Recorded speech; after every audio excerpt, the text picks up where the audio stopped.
Class 7 exercise 11.3 question number 6।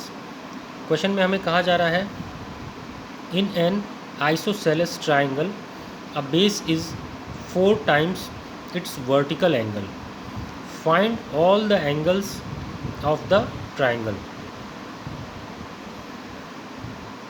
तो हम यहाँ देख सकते हैं कि ये एक आइसोसेलेस ट्राइंगल है। यहाँ ये जो मार्क बना हुआ है दोनों साइड में, ये बता रहा है कि ये दोनों ही साइड्स इक्वल हैं। अगर दो साइड्स इक्वल हैं तो ये एंगल और ये एंगल ये दोनों भी इक्वल ही होंगे। तो ये क्या है, हमारा आइसोसेलेस ट्राइंगल है। अब टोटल जो ट्राइंगल है वो 180 डिग्री का होता है। तो अगर ये दोनों इक्वल हैं तो जो ये वर्टिकल एंगल है, ये जो ऊपर एंगल है, ये वर्टिकल एंगल है। और बेस को कह रहा है, अगर हम सभी को x मान लें, ये भी x, ये भी x, ये भी x, तो हम ये कह सकते हैं कि एंगल B जो है वो इक्वल है एंगल C के। अब ये B और C A के 4 टाइम्स है, तो दैट मीन्स x क्या होगा, हम यहाँ लिख सकते, ये जो A का x है वो कितना होगा, angle A is equal to हो जाएगा x अपॉन में 4। अगर ये दोनों इक्वल हैं तो ये x होंगे और ये हो जाएगा x अपॉन में 4। अब आगे बात करते हैं। अब यहाँ पे अगर हम एक इक्वेशन बना लें x, शुरू से बात करते हैं, angle B plus angle C plus angle A। एक कोई भी ट्राइंगल होता है वो मैक्सिमम 180 डिग्री का ही होता है, तो यहाँ पे लिख देते हैं 180 डिग्री। एंगल B की वैल्यू क्या है, x है, x लिख देते हैं। एंगल C की वैल्यू क्या है, x है, x लिख देते हैं।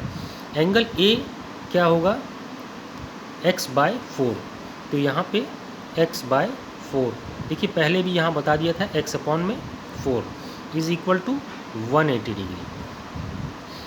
अब यहाँ आप देख सकते हैं कि ये फ्रैक्शन में है और ये दोनों फ्रैक्शन में नहीं है, तो हम यहाँ पे सिंपली एक 1 लगा देते हैं जिससे ये भी फ्रैक्शन में आ गए।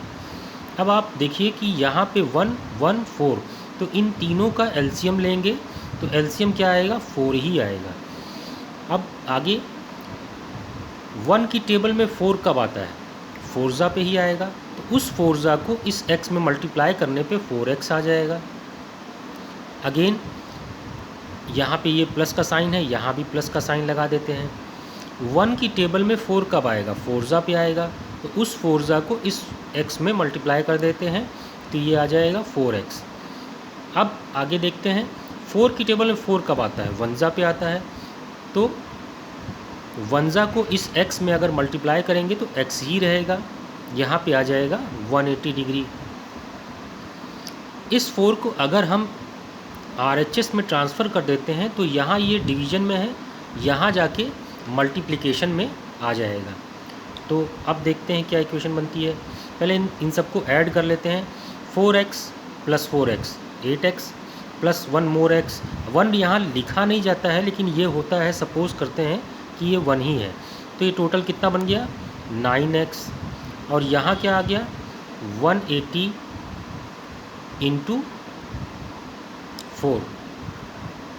अब इस इक्वेशन में यहाँ पे x के साथ 9 मल्टीप्लाई में है, इसे अगर RHS में भेजेंगे तो ये डिवीज़न में आ जाएगा। तो हमारी नई इक्वेशन क्या बनेगी, x is equal to 180 into 4 upon में 9।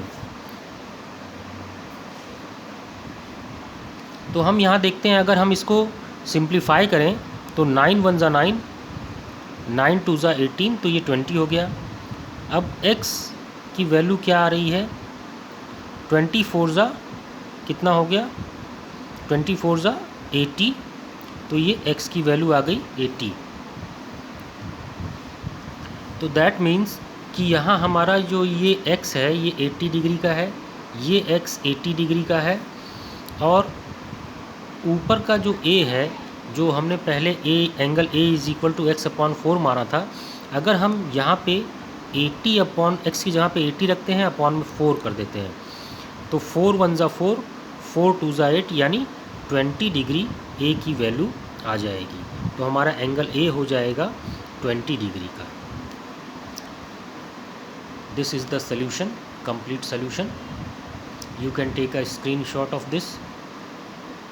Thank you.